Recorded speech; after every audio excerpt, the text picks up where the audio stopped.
Humanamente hablando, un pacto es un contrato o acuerdo entre dos o más partes.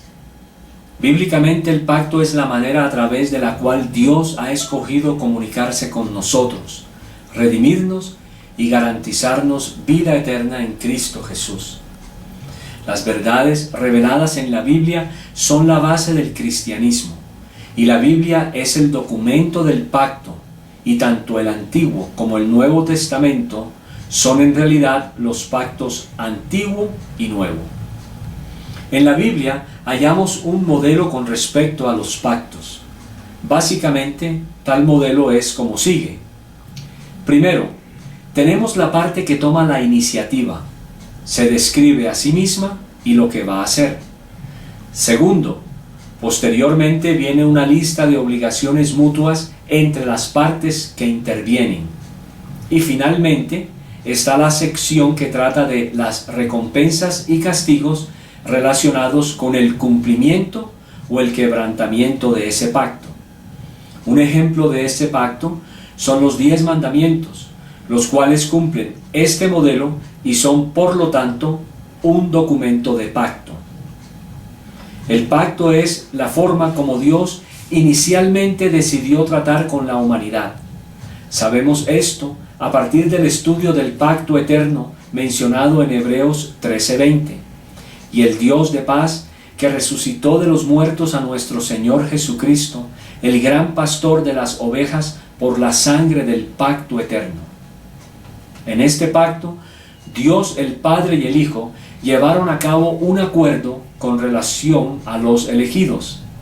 Este pacto fue establecido antes de que el universo fuera creado y consistía en que el Padre le prometía al Hijo traer a él todos aquellos que le había dado. Juan 6:39. Y esta es la voluntad del Padre el que me envió, que de todo lo que me diere no pierda yo nada, sino que lo resucite en el día postrero.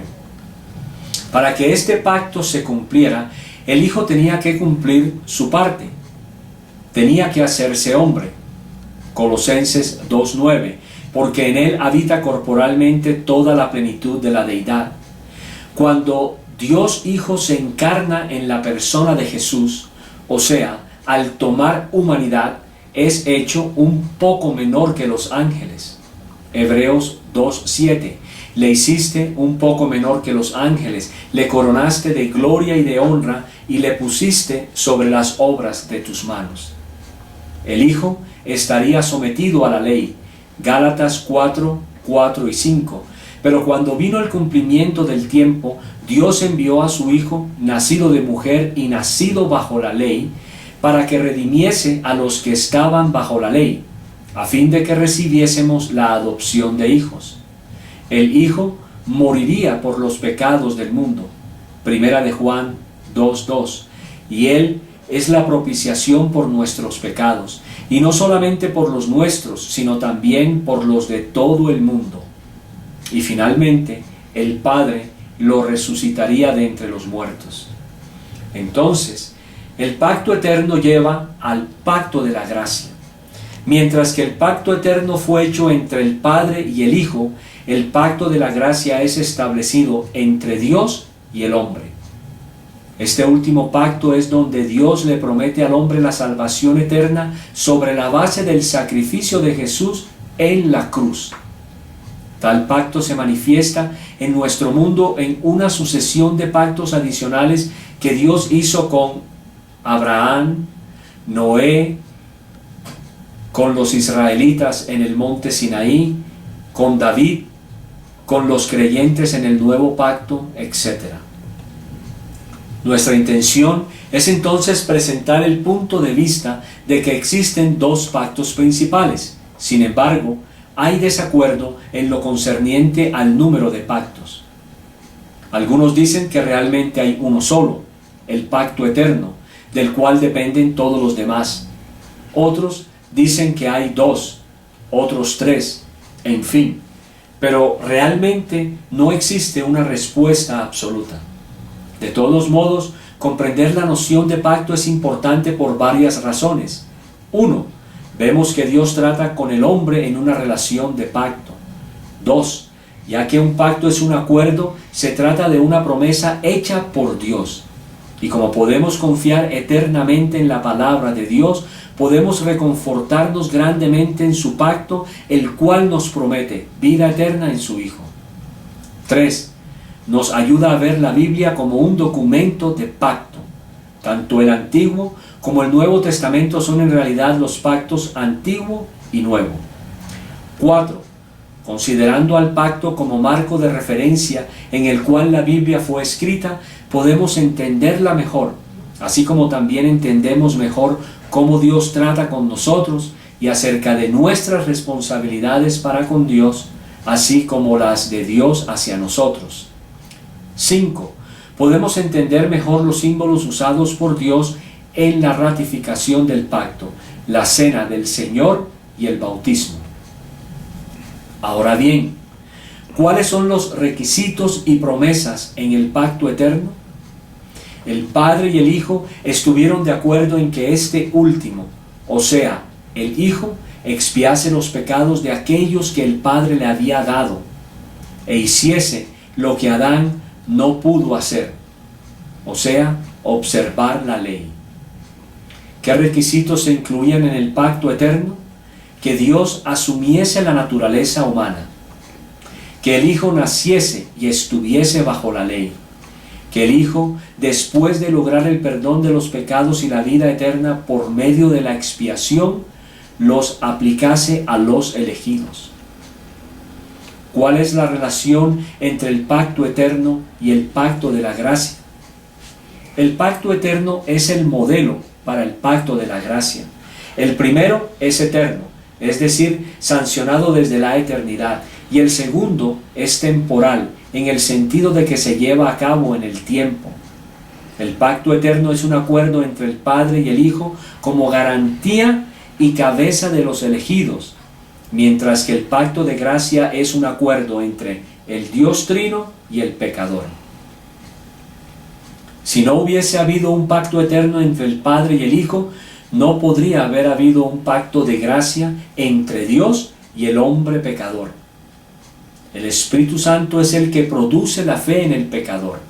Fue prometido a Cristo por el Padre, y la aceptación del camino de vida a través de esa fe nos fue garantizada por Cristo. El pacto con Adán es también conocido como el pacto de las obras. Este fue un pacto hecho entre Dios y Adán, donde Adán hubiera tenido vida eterna sobre la base de la obediencia a Dios. Al parecer, esto hubiese sido posible ya que Adán no tenía inicialmente una naturaleza pecaminosa. La promesa relacionada con aquel pacto era la vida. La condición era perfecta obediencia. Su pena, en caso de incumplimiento, era la muerte. El pacto con Noé. Este pacto fue la promesa de Dios a Noé de no destruir nunca más al mundo con un diluvio. Dios dio el arco iris como señal. El pacto con Abraham. Dios prometió una tierra y descendientes a Abraham, a quien se le mandó guardar el pacto y le dio la circuncisión como señal. El pacto con Moisés. Con la entrega de la ley, la nación de Israel fue constituida una nación santa, dándosele condiciones a seguir para asegurar su relación con Dios. El pacto fue ratificado por un sacrificio y el derramamiento de sangre. El pacto con David. Dios le dio a David una promesa de que sus descendientes tendrían un reino eterno y serían conocidos como hijos de él. Recordemos que fue a través de la descendencia de David que Jesús nació. El nuevo pacto. Este es el nuevo pacto de la era mesiánica, cuando la ley de Dios sería escrita en los corazones de los hombres. Este pacto fue prometido en el huerto del Edén. Génesis 3:15. Y pondré enemistad entre ti y la mujer, y entre tu simiente y la simiente suya.